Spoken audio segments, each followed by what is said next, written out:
오늘은 히브리서 13장 말씀, 오늘 나오는 7절에서 9절까지 말씀을 가지고 성도가 드려야 될 삶의 예배 두 번째 시간 한번 따라할까요? 따르고 닮아갑시다. 따름과 닮음의 예배라는 제목으로 말씀을 함께 나누기 원합니다. 말씀에 들어가기 전에 최근 코로나가 더 창궐해져서 확진자들이 하루에 400명씩 나오면서 또 나라에서 사회적 거리두기 2.5단계로 또 격상이 되었습니다. 또 이에 우리 당에는 또 예배 송출을 위해서 아주 극소수 주일 예배 스텝만을 제외하고 모두 가정 예배로 전환합니다. 여기서 나라의 명이기 때문에 우리가 어쩔 수 없어서 하는 것이 아니고 우리 성도들의 건강을 위해서 또 이 지역 사회와 또 이웃의 건강과 안위를 위해서 사랑하는 마음으로 하는 것이니 잘 따라주시면 좋겠고, 특별히 지금 가정에서 예배하고 계신 분들은 처소에서 예배하더라도 하나님 앞에 예배하는 것이니까 문자 드린 대로 항상 단정한 옷차림과 또 가정에서 가장 조용한 곳을 선택하셔서 좀 집중적으로 영상 예배에 동참해 주시기 바랍니다. 더불어서 하나님 앞에 드릴 예물이 있다면 홈페이지에 나와 있는 온라인으로 예물을 드리시면 되겠고요. 특별히 기도해 주실 때 예배 환경이 속히 회복될 수 있도록, 교회 목회 환경이 회복될 수 있도록 위해서 기도해 주시고, 또 예배가 막혀서 어려움을 호소하고 또 고통과 또 기업의 어려움 가운데 있는 성도들이 믿음으로 이겨낼 수 있도록 중보해 기도해 주시면 좋겠습니다. 더불어서 우리 9월 이제 첫 주부터는 주일에는 이렇게 유튜브로 예배를 송출할 예정이고, 평일 공예배는 문자로 공지한 대로 웹엑스 어플을 까시면 수요일, 금요일 이렇게 약속된 시간에 비대면으로 영상 예배를 드릴 예정입니다. 그래서 여러분들이 각별히 신경을 쓰셔서 분주한 가운데 있더라도 여러분 하나님 앞에 예배하는 것을 잊지 마시기 바랍니다. 저는 지난 주일 설교를 통해서 신자가 드려야 될 첫 번째 삶의 예배로서 사랑과 환대의 예배를 드려야 된다고 했습니다. 성도를 사랑하고 배우자를 사랑하고 교회를 사랑하고 하나님 나라를 사랑하고 이웃을 사랑하고 환대하는 것이 하나님이 기뻐 받으시는 삶의 예배다라고 했습니다. 그것을 위해서 우리가 이웃을 사랑하고 성도를 사랑하지 못하게 만드는, 배우자를 사랑하지 못하게 만드는 이 탐욕과 또한 잘못된 이런 성적인 문화들을 우리가 멀리하고 십자가에 못 박아야 된다고 했습니다. 그것이 삶의 예배라고 했습니다. 그러면 여러분, 성도와 신자가 드려야 될 삶의 예배의 모습 또 어떤 것이 있겠습니까? 성도는 무엇을 위해 부름받은 예배자입니까? 오늘 본문을 통해서 우리가 살펴보면서 또 이 말씀대로 따름과 닮음의 예배를 드릴 수 있는 저와 여러분이 다 될 수 있기를 예수님의 이름으로 축원합니다. 그러면 오늘 본문을 통해서 하나님이 우리에게 요구하시는 삶의 예배는 어떤 예배입니까? 하나님은 어떤 예배로 우리를 초대하고 계십니까? 오늘 본문 7절 말씀입니다. 우리 같이 한번 읽어봅니다. 7절 상반절입니다. 시작.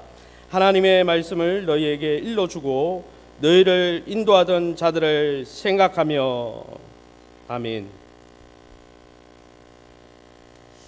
오늘 본문을 통해서 신자가 삶 속에 드려야 될 예배를 한마디로 정의한다면 하나님의 말씀을 생각하는 예배를, 또 하나님의 말씀을 생각하는 예배자가 되어야 된다는 것입니다. 오늘 본문에 보면 먼저 생각하라 그랬어요.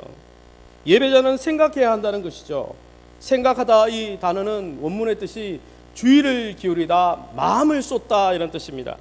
구약 성경에서 이 생각하다 이 단어는 원문상 묵상하다, 암송하다, 회상하다, 기억하다, 추억하다 이런 뜻으로 쓰였습니다.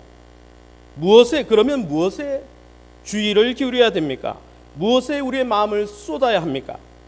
무엇을 묵상하며 암송하고 회상하라고 말한 것입니까? 바로 7절 초두에 나오는 대로 하나님의 말씀을 생각하라는 것입니다. 하나님의 말씀에 마음을 기울여야 한다는 것이죠. 하나님의 말씀을 묵상하고 암송하고 추억하고 기억하는 예배자가 되라는 것입니다. 신자는 삶 속에서 항상 하나님의 말씀에 귀를 기울이는 사람입니다. 세상 사람과 특징이 있다면 세상 사람들은 하나님의 말씀에, 하나님의 음성에 귀 기울이지 않습니다. 자신의 내면의 소리에, 여론의 소리에, 세상의 소리에 귀를 기울이지만 하나님의 사람은 하나님의 말씀에 귀를 기울인다는 것이죠. 그리고 여러분, 성도라면 모든 일상 가운데 하나님의 말씀을 떠올리고 암송하고 묵상하는 사람이 되어야 한다는 것입니다. 하나님의 말씀을 되새기고 마음에 기울이는 것, 거기에 하나님의 말씀에 마음을 기울이는 것, 이것이 삶 속에 우리가 드려야 될 여러분 따름의 예배라는 거예요. 말씀을 따라가야 한다는 것이죠. 그러면 여러분, 성도가 왜 주일이 아니라 일상 가운데 이야기하는 거예요. 우리 일상 가운데 하나님의 말씀에 왜 주목해야 합니까? 왜 우리가 일상 가운데 많이 바쁜 일들이 많음에도 불구하고 우선적으로 하나님의 말씀을 왜 묵상하고 암송하고 생각해야 하는 것입니까? 그 이유가 8절 9절 말씀에 나와 있습니다. 우리 8, 9절 우리 같이 한번 읽어봅니다. 시작. 예수 그리스도는 어제나 오늘이나 영원토록 동일하시니라. 여러 가지 다른 교훈에 끌리지 말라. 아멘. 이 본문에 보면 구원받은 성도들이 삶 속에 무엇보다도 하나님의 말씀에 마음을 기울이고 주의를 기울여야 될 이유로 첫 번째 이유가 나오고 있습니다. 그 이유가 우리가 귀를 기울이는 그 말씀이 영원한 말씀이기 때문이라는 것이죠. 그 말씀을 성취하시고 우리에게 말씀의 약속을 이루어 주시는 예수님이 여러분 어제나 오늘이나 영원토록 동일한 분이기 때문이라는 것이죠. 여러분, 성경에 약속된 하나님의 구원 진리가 변치 않기 때문에 우리가 그것을 붙들고 기억하고 추억해야 한다는 것이죠. 여러분, 세상에 그 어떤 것도 영원한 것은 없습니다. 우리가 어릴 적만 해도 어떻습니까? 어릴 적에 정말 중요하게 여겼던 과목 중에 하나가 영어입니다. 영어를 못하면 대학을 못 간다. 영어가 굉장히 중요한 과목이었어요. 영어는 영원하리라고 생각했습니다.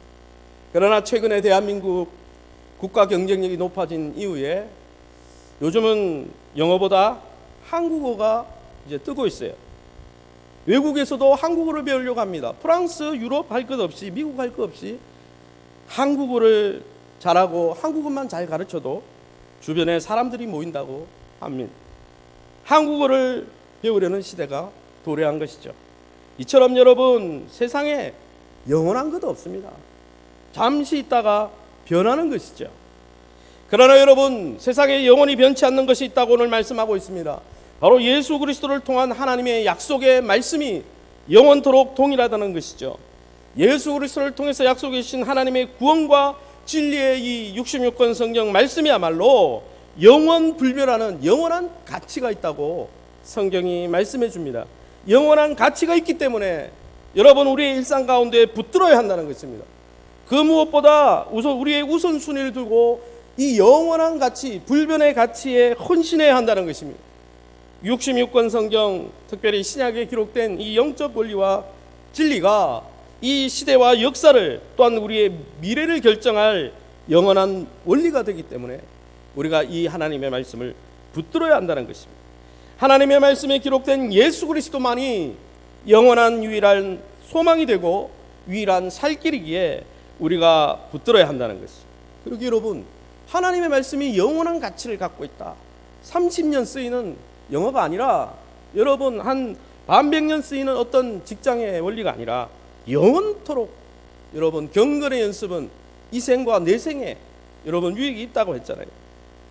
그뿐 아니라 여러분, 왜 우리가 하나님의 말씀을 묵상하고 가까이 해야 됩니까? 9절에 기록된 대로 하나님의 말씀과 약속된 예수 그리스도의 진리를 붙들지 않으면 다른 복음, 거짓 복음, 거짓 교훈에 끌려가게 되기 때문이라는 거죠. 여러분, 끌리다, 이 헬라어 파라페로라는 이 단어, 헬라어 단어가 사용되었습니다. 이 파라페로라는 단어는 진리로부터 곁길로 데리고 가다, 이런 뜻입니다. 우리가 하나님의 진리의 말씀을 붙들지 않으면 진리가 아닌 곁길로 가버리게 된다는 거예요. 하나님의 말씀, 그리스도의 약속의 말씀을 붙들지 않으면 우리가 그냥 중심을 잡고 중용의 길을 걸을 것 같지만 거짓 복음, 거짓 교훈에 현혹될 수밖에 없다라는 것입니다. 세상에 어떤 사람도 가치 중립적인 그런 존재는 없습니다. 그래서 히브리서 2장 1절 3절에 뭐라고 히브리서 기자가 이야기했습니까? 그러므로 우리는 들은 말씀을 이야기하죠. 우리는 들은 것에 더욱 유념함으로 우리가 흘려 떠내려 가지 않도록 함이 마땅하니라. 이 하나님의 말씀을 흘려 버리지 않도록 더욱 유념해서 마음에 담아두라는 것이죠. 왜요? 우리가 이같이 큰 구원을 등한히 여기면 어찌 그 보응을 피하리요? 이 하나님의 놀라운 구원을 붙들지 않으면 하나님의 심판을 피할 길이 없다라는 것이죠. 디모데전서 6장 3절 5절에도 사도 바울이 이렇게 말씀했습니다. 바른 말 곧 우리 주 예수 그리스도의 말씀과 경건에 관한 교훈에 창념치 아니하면, 하나님의 말씀을 붙들지 아니하면 마음이 부패하여지고 진리를 잃어버린다 말씀했습니다. 하나님의 말씀을 붙들지 않으면 우리의 마음이 부패해지고 썩어 문드러지고 진리를 잃어버리고 경건의 능력을 잃어버리고 결국은 멸망의 길을 가게 된다는 것입니다. 그러므로 구원받은 성도라면 영원토록 가치가 있는 하나님의 말씀을 반드시 붙들어야 되는 것이죠. 영원토록 진리가 되시는 예수 그리스도의 약속을 붙들어야 하는 것입니다. 거짓 교훈에 빠지지 않기 위해서 오직 하나님의 말씀에 마음을 기울이고 묵상하는 삶의 예배를 회복해야 한다는 것입니다.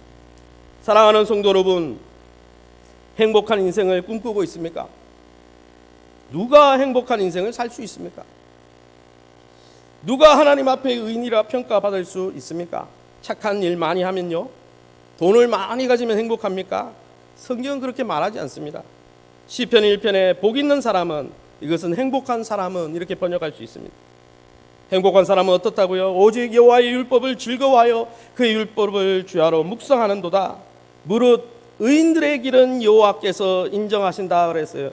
누가 행복한 사람입니까? 하나님의 말씀을 즐거워하는 사람이고 그 말씀을 매일 묵상하는 사람이라고 했어요. 누가 의인입니까? 누가 하나님이 인정하는 사람입니까? 깨끗하다고요? 도덕적으로 완전하다고요? 그런 사람 세상에 없습니다. 하나님의 말씀을 삶 속에 묵상하고 부족하지만 즐거워하고 그 사람을 하나님이 의롭다, 하나님의 말씀을 믿음으로 붙드는 사람을 의롭다라고 말씀하신다는 것이죠.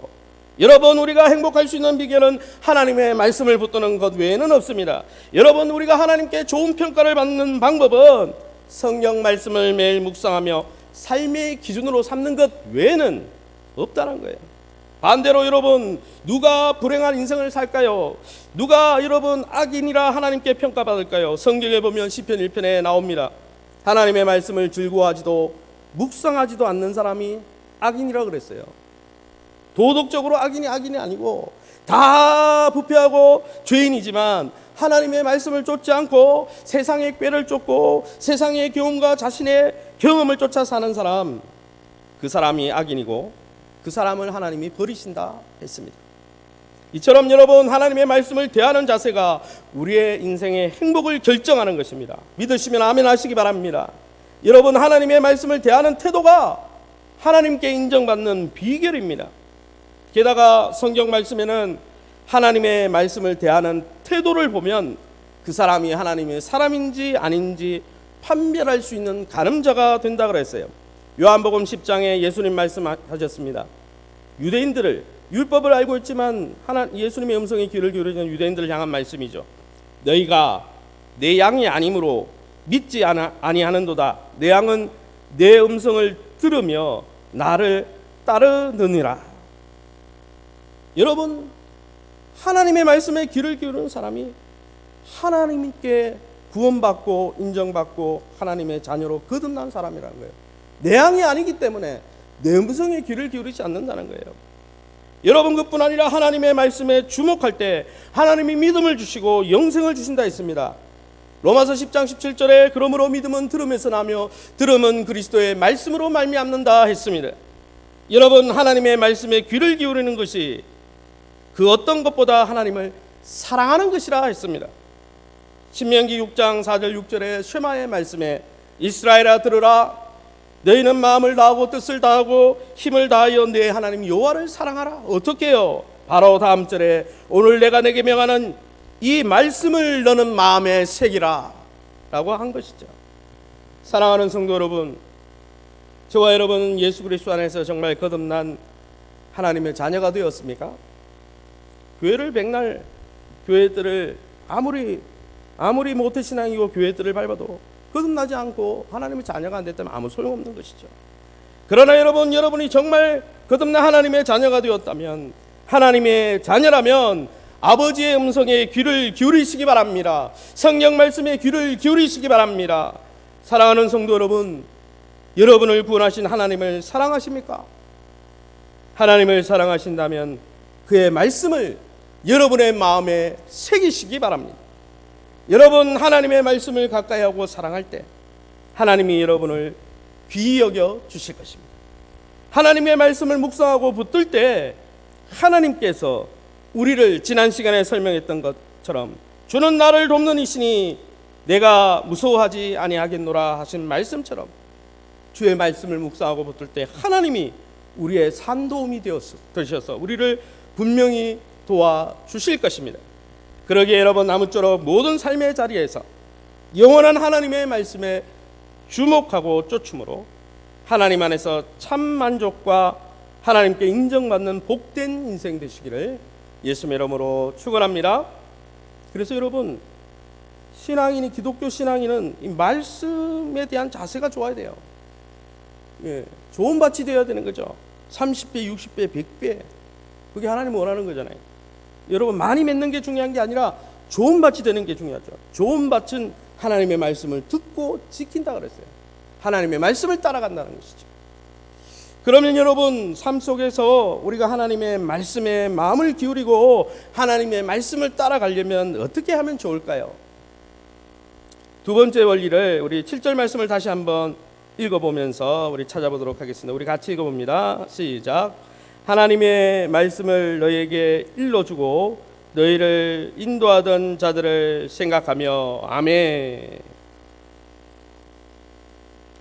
오늘 말씀을 더 자세히 읽어보면 하나님의 말씀이 어떻게 전달된다고 했습니까?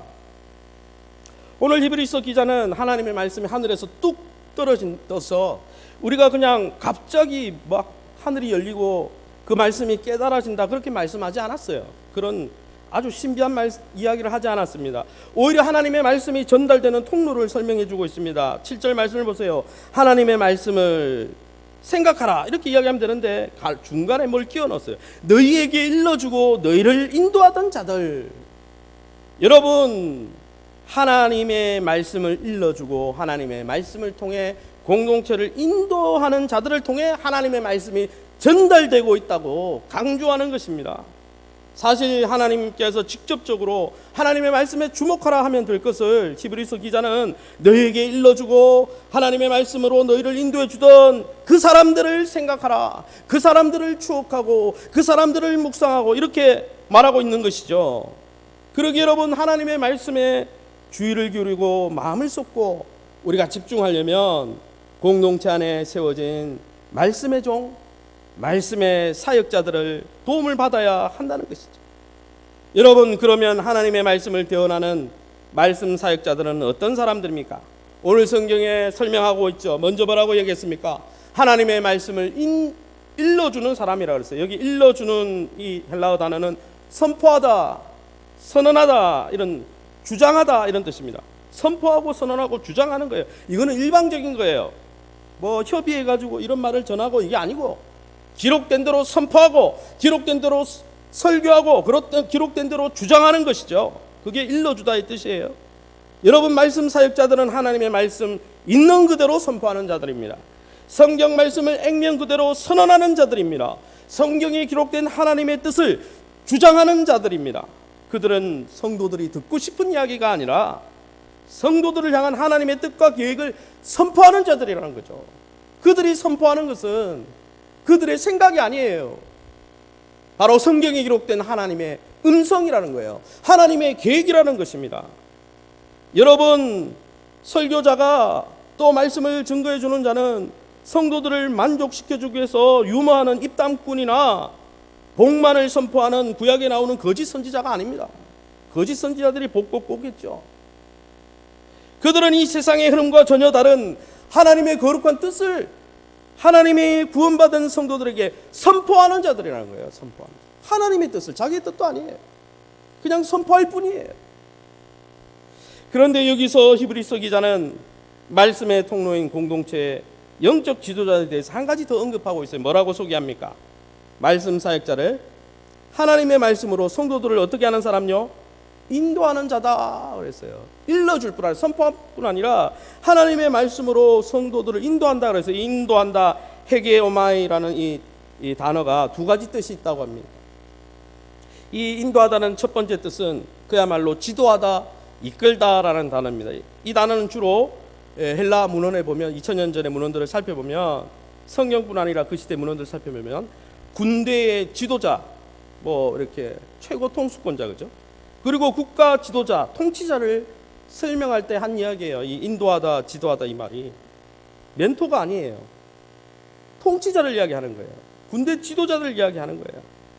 여러분, 그들은 이 군대 지도자는 어떤 일을 합니까? 군대의 방향을 결정하고 주도합니다. 국가 지도자는 어떻게 합니까?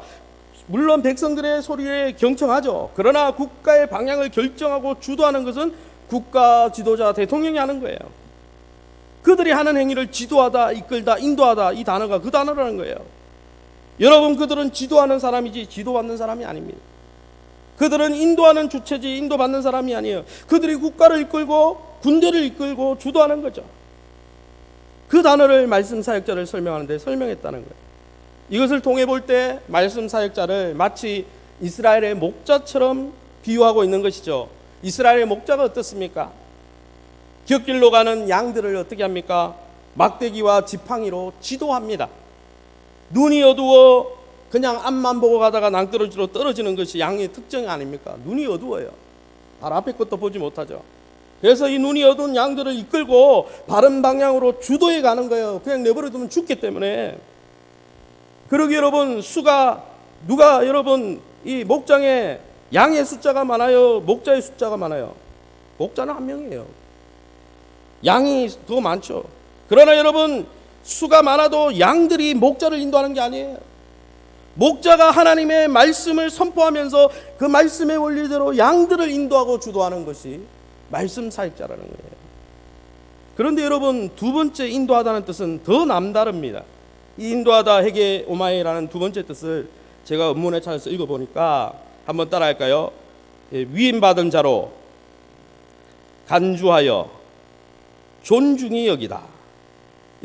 두 번째 뜻은 좀 남다르죠. 인도하다라는 거는 좀 생뚱맞은 것 같은데 권위와 책임을 위임받은 자로 간주해서 그를 존중히 여기다라는 뜻이 인도하다는 뜻의 두 번째 뜻으로 헬라 사전에 나와 있습니다. 여러분, 하나님께서 이 영적 지도자를, 말씀 사역자들을 공동체 가운데 권위를 주시고 책임을 부여해 줬음을 인정하는 것이 인도하다라는 뜻이라는 거예요. 하나님의 권위를 대행하고 있기에 하나님의 권한을, 하나님께서 권한을 맡긴, 여러분, 하나님께서 그 권한을 그에게 맡겼기에, 하나님이 맡겼기에 그를 존중하는 거예요. 그가 뭐 학력에 가방끈이 길어서나 외모가 잘생겨서나 아니면 많은 경험을 해서가 아니라 그가 하나님께 권위를 위임받았기 때문이죠. 그러므로 여러분, 구원받은 성도가 하나님의 말씀에 창념하고 하나님의 말씀에 마음을 쏟고자 한다면 말씀을 전달해주는 말씀 사역자들을 어떻게 해요? 하나님의 대리 통치자로, 하나님이 대신 세운 지도자로 간주하고 그들의 권위와 지도를 존중해 주어야 한다는 것이 두 번째 우리가 드려야 될 삶의 예배라는 거예요. 따라가기 위해서, 닮아가기 위해서 존중해야 한다는 것입니다. 히브리서 오늘 본문에 자주 등장하는 출애굽한 이스라엘 공동체 제1세대는 이러한 영적 원리를 쫓는데 따라가는데 실패했습니다. 출애굽하자마자 여러분, 출애굽한 이스라엘 공동체 하나님께서 세우시고 하나님께서 이스라엘 공동체를 돌보게 하시기 위해서 주님을 대신한 대리 통치자, 어떻게 보면 대리, 어떻게 보면 지도자여 왕과 같은 대리 통치자인 모세를 어떻게 했습니까? 인정하지 않았습니다. 매일 불평하고 매일 불만을 터뜨렸다는 것이죠. 그들은 모세를 지도자로 목자로 인정하지 않고 항상 불만과 불편함을 표현하면서 거부하다가 결국 하나님께 버림받고 방황하다가 가나안 땅엔 들어가지도 못한 채 다 멸망당하고 말았습니다. 왜 그렇습니까? 모세가 뛰어나서입니까? 그렇지 않습니다. 모세도 실수가 많았어요. 사람이었어요.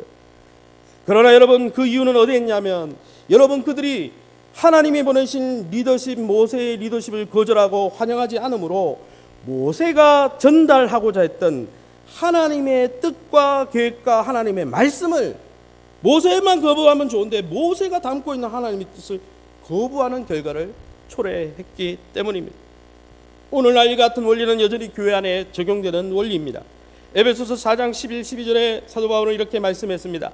그가 어떤 사람은 사도로, 어떤 사람은 선지자로, 어떤 사람은 복음 전하는 자로, 어떤 사람은 목사와 교사로 삼으셨으니, 세우셨으니, 이는 성도를 온전하게 하며 봉사 일을 하게 하며 그리스도의 몸을, 교회를 세우려 하심이라 했습니다. 사도, 선지자, 복음 전하는 자, 목사이자 교사. 이 목사와 교사는 목사 따로 교사가 아니고 원문에 보면 목양하는 사람이자 가르치는 사람. 그래서 목회자는 양들을 돌볼 뿐 아니라 가르치는 사람이에요. 목사이자 교사인 한 사람을 이야기하는 거예요. 목회자를 이야기하는 거예요. 이 사도, 선지자, 복음 전하는 자, 목회자의 공통점이 뭡니까? 다 하나님의 말씀을 맡은 사람이에요. 하나님의 말씀을 맡아서 공동체를 지도하고 인도하고 다스리는 지도자들입니다. 여러분, 하나님께서 그들을 통해, 하나님의 말씀을 통해 역사하신다 했습니다. 그들을 통해, 그들이 전하는 말씀을 통해 성도들을 온전하게 성장시키겠다 했습니다. 그들이 전하는 말씀을 통해 교회를 봉사할 수 있도록 봉사하는 데 준비시키겠다 했어요. 그들을 통해, 하나님의 말씀을 통해 교회를 교회답게 세워가시겠다 했습니다. 사랑하는 성도 여러분, 영적으로 성장하고 싶습니까? 그렇다면 공동체 안에 세워진 말씀의 종들을 하나님을 대신하는 정말 대리 통치자로 존귀하게 여기고 그들의 가르침 앞에 자신을 겸손하게 내려놓아야 됩니다. 그러므로 여러분, 신자는 세워진 말씀의 종을 7절의 말씀처럼 롤모델로 삼고 쫓아가야 되는 거죠. 여러분, 본받으라 그랬잖아요. 롤모델 삼으라는 거예요. 17절에 우리가 읽지 않았지만 17절의 말씀을 보세요. 그들에게 입혀진 하나님의 권위를 기억하고 항상 존경하고 존귀 여기라 했어요. 17절 말씀에. 24절의 말씀을 보세요.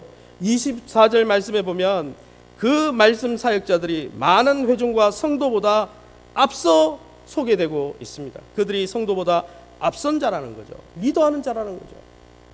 아무쪼록 말씀 사역자들을, 그들이 연소하고 부족하고 연약할지라도 주가 세우신, 보내신 리더십임을 인정하면서, 간주하면서 그들의 지도와 가르침 앞에서 정말 그들을 쫓아가면서 하나님의 풍성한 말씀 가운데 거하시는 복된 인생 다 되시기를 예수님 이름으로 축원합니다.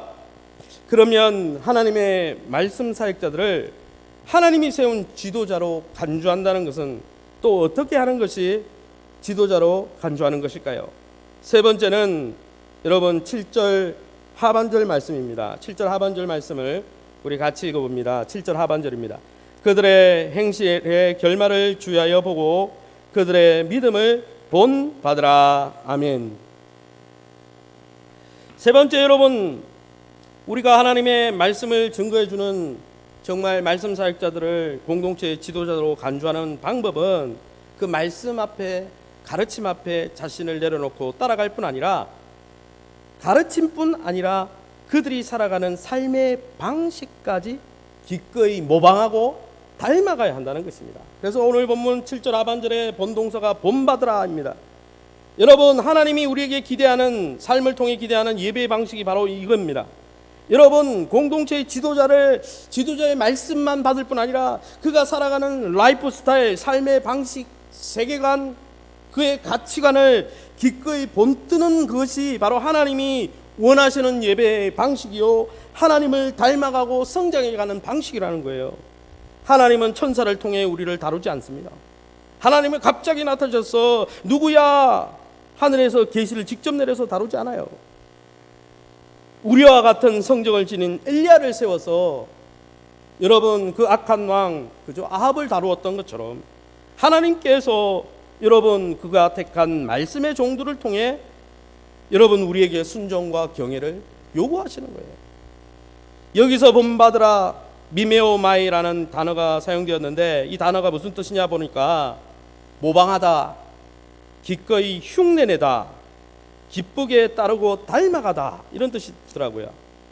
즉 여러분 하나님은 우리가 하나님이 그들이 하나님의 말씀의 종들이 전해주는 말씀의 가르침 앞에 주목하고 그것을 쫓아감으로 예배하길 원할 뿐 아니라 그들의 삶의 모습을 본뜨고 모방해서 하나님을 닮아가고 예수님을 닮아가길 원하신다는 것이죠. 그러면 여러분 영적 지도자들의 무엇을 모방하고 흉내내고 따라가야 됩니까?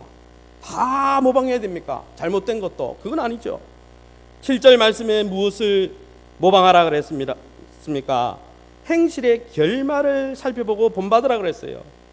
7절 하반절에 믿음을 본받으라 그랬어요. 이걸 현대어 성경에 뭐라고 표현했습니까? 현대어 성경을 읽어드리겠습니다. 7절 말씀입니다. 여러분에게 하나님의 말씀을 가르쳐준 지도자들을 기억하십시오. 그들의 삶에서 모범이 될 것을 마음에 새겨 두십시오. 그리고 그들을 본받아 주님을 믿으십시오. 여기 행실의 결말이라는 어휘를 현대어 성경은 삶에서 모범이 될 것 이렇게 번역했습니다. 삶에서 모범이 될 것. 즉 그 말은 그들이 가르친 가르침대로 그들이 성경적인 가르침 앞에 순종하면서 살아간 삶의 열매를 그대로 모방하고 그대로 닮아가라는 거예요. 그뿐 아니라 무엇을 닮아가라 그랬어요? 믿음을 본받으라 그랬어요. 목사님 저는 믿음이 있는데요. 믿음이 있는데요. 그것은 믿음의 정의를 몰라서 하는 말이죠. 저도 믿음은 가진 지 오래됐습니다. 그러면 믿음을 본받으라 왜 본받으라고 합니까? 세 가족이 하는 이야기 아니에요. 고난 중에 믿음을 지키고 있는 성도들에게 이야기한 거예요. 여러분 이 믿음이라는 단어는 두 가지 뜻이 있어요. 첫 번째는 하나님과 맺은 계약과 언약을 신뢰하다. 즉 하나님과 맺은 계약, 사람과의 맺은 계약 자체를 믿고 신뢰하다는 뜻. 이게 보통 우리가 생각하는 믿음의 뜻입니다. 그러나 믿음의 뜻은 두 번째가 또 있습니다. 많은 사람들이 이 부분을 여러분 기억하지 않는 것이죠. 무슨 뜻이냐? 맺은 계약과 언약대로 계약되어 있는 대로 언약되어 있는 대로 믿음직하게 살다, 신실하게 살다 이런 뜻입니다. 오늘 본문의 7절 하반절에 언급된 것은 두 번째 뜻의 의미가 언급된 것이죠. 하나님의 맺은 언약 앞에서 믿음직하게 살고 신실하게 살고 충성스럽게 사는 그 모습을 본받으라는 거예요. 왜요? 7절 바로 앞부분에 뭐라고 되어 있어요? 행실의 결말이라고 해서 삶을 이야기하기 때문이에요. 교리에 대한 말씀에 대한 믿음이 아니에요. 교리대로 살아간 신실한 삶을 이야기하는 거예요. 성령의 9가지 열매 중에 충성을 이야기하는 거예요. 이 충성의 여러분 원문의 단어가 믿음이라는 뜻이에요. 교리를 믿다가 아니고 여러분 약속의 말씀대로 신실하게 살다, 믿음직하게 살다 뜻이에요. 신실함. 그래서 유진 피터슨이라는 성경 연구가가 메시지 성경을 번역할 때 이렇게 번역했어요.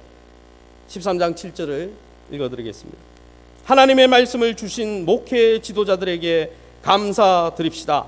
또한 그들이 사는 방식을 잘 살펴보고 그들의 신실함과 진실함에서 가르침을 받으십시오.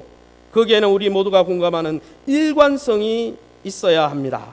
그래서 신실함, 진실함, 일관성, 이 단어가 믿음이라는 단어로 번역된 것이죠. 여러분 성도는 목회자들이 지도하는 성경적인 가르침 앞에 쫓아가야 됩니다. 목사는요 성도를 가르치기 위해 있는 직분이에요. 목사와 교사 했는데 이 교사란 단어가 목회자네 여러분 엔드로 등이 좁아서 엔드로 들어가서 목회자를 설명하는 것이기 때문에 그리고 여러분 성경적인 가르침을 쫓아가야 돼요. 그뿐 아니라 하나님의 말씀대로 신실하게 살고 하나님의 말씀대로 일관성 있게 살고 하나님의 말씀대로 충직하게 말씀에 기록된 대로 살아가는 삶의 방식, 목회자들의 영적 그 라이프 스타일을 닮아가도록 모방하도록 힘써야 된다는 거예요. 그렇게 함으로 하나님을 닮아가고 그렇게 함으로 하나님을 높일 수 있는 삶의 예배가 된다는 것입니다. 그것이 예배라는 거예요. 고대 철학자 아리스토텔레스를 아십니까? 여러분 아리스토텔레스의 기록에 의하면 여기에 나오는 이 봄바드라 미메오마이에 대해서 아리스토텔레스가 기록을 해놨더라고요. 이 단어는 원래 인류가 문명화 초기에 인류의 행적에서 유래된 단어라 했습니다. 무슨 뜻이냐? 인류가 문명화되는 초기에 거미로부터 배 짜는 방적을 모방했고 제비로부터 집 짓는 것을 배워 집을 세웠다고 합니다. 그래서 그런 어떤 풍습이나 그런 삶의 모습을 보면서 미메오마이, 봄바드라라는 단어가 나왔다는 거예요. 마치 비행기의 유래가 새를 모방한 데서 나온 것처럼 말이죠. 그런데 하나님께서는 하나님의 나라 백성들을 롤모델을 통해서 롤모델을 세워가지고 그것을 모방하면서 하나님을 닮아가도록 세워가셨다는 거예요. 가장 큰 롤모델이 누구일까요? 단연 우리 주인이신 예수 그리스도이십니다. 그분을 닮아가야 할 것입니다. 그리고 그를 쫓았던 12 사도들을 통해서 하나님은 초대교회를 세워가셨습니다. 더불어 이 시대에는 하나님의 말씀을 통해 사역하고 선포하는 말씀의 종들을 통해서 하나님이 하나님을 닮아가게 하신다는 거예요. 그들의 삶의 모습을 본받으면서요. 이제 말씀 맺겠습니다. 사랑하는 성도 여러분, 하나님께 사랑받고 닮아가는 가장 좋은 방법이 무엇인지 아십니까? 하나님이 세워놓으신 말씀의 종들을 통해 가르침을 받아들일 뿐 아니라 그들의 말씀대로 살아가는 신실한 삶의 모습을 그대로 본뜨는 것입니다. 하나님께서 그 역할을 그들에게 맡기셨습니다. 가정의 롤모델로 부모를 세우셔서 부모를 모방하여 모든 것을 학습하게 하시듯이 하나님께서 그의 교회와 성도를 세우는 일에 하나님의 말씀 사역자들을 세워 일하고 계신다는 것이죠. 그러기에 저와 사역자 여러분, 먼저 성도들에게 삶의 롤모델이 될 수 있길 원합니다. 말씀대로 신실하고 믿음직한 삶을 우리 살아가길 원합니다. 더불어서 사랑하는 성도 여러분, 저희 말씀 사역자들과 함께 하나님의 말씀 앞에서 신실하고 충성스러운 삶을 향해 달려갈 수 있길 원합니다. 아무쪼록 영적 지도자들로 세워진 말씀 사역자들의 삶을 롤모델로 삼으면서 성경적인 가치관과 세계관과 삶의 스타일을 모방하면서 주를 기쁨으로 닮아가시길 예수의 이름으로 축원합니다. 이 시간에 우리 합심해서 잠시만 기도하길 원합니다. 합심해서 한번 기도할 때 하나님, 우리 햇불교회 공동체와 한국교회가 하나님의 말씀을 사모하고 하나님의 말씀을 삶의 기준으로 삼는 예배자가 되게 도와주옵소서. 두 번째, 그 일을 위해서 세워진 말씀 사역자를 존중하며 그 가르침에 순복하게 도와주시고, 세 번째는 말씀 사역자들의 삶까지 모방하면서 주님을 닮아가게 해달라고 우리 합심해서 세워진 사역자들과 우리 자신을 놓고 합심해서 통성으로 기도합니다. 주여, 하나님 아버지, 네 감사합니다. 하나님, 현장 예배가 드려지지 못하는 가운데 너희는 어떤 상황과 어떤 처지에 있든지 나의 말씀을 사모하고 나의 말씀에 귀를 기울이라. 순종이 제사보다 낫고 말씀을 듣는 것이 수양이 기름보다 낫다고 하신 주님, 날마다 시냇가에 심은 나무처럼 하나님의 말씀을 즐거워하며 어떻게 쓰든 하나님의 말씀을, 하나님 정말 한 가지라도 더 깨닫고 더 하나님 그 말씀을 내 삶에 심기 위하여 하나님 모든 상황 속에서 하나님의 말씀을 사모하며 열정적으로 그 말씀을 삶의 기준으로 삼는 시냇가에 심은 나무 같은 형통한 인생, 복된 예배자가 되어질 수 있도록 우리에게 하나님의 말씀을 향한 열정을 회복시켜 주시고, 말씀을 사모하는 열정이 하나님 정말 우리의 모든 것들을 삼킬 수 있도록 인도하여 주옵소서. 특별히 주님이 부족하지만 우리 공동체에 세워주신 말씀 사역자들을 존중하며 그들을 통해 전해지는 하나님의 가르침 앞에 우리가 날마다 순종하며 복종하며 나아가게 도와주시고, 그들을 존중함 가운데 하나님이 들려주시는 한마디의 음성이라도 놓치지 않게 도와주옵소서. 말씀 사역자들을 하나님이 신실하게 도와주시되, 특별히 그들의 신실한 삶을 통하여서 우리가 기꺼이 모방함으로 예수 그리스도를 닮아가는 놀라운 복된 공동체, 아버지의 능력 있는 영향 있는 공동체가 될 수 있도록 축복해 주옵소서. 따르고 닮아가는 예배자가 될 수 있도록 축복해 주시옵소서. 모든 영광 하나님께 돌려드리며 예수 이름으로 기도합니다. 아멘.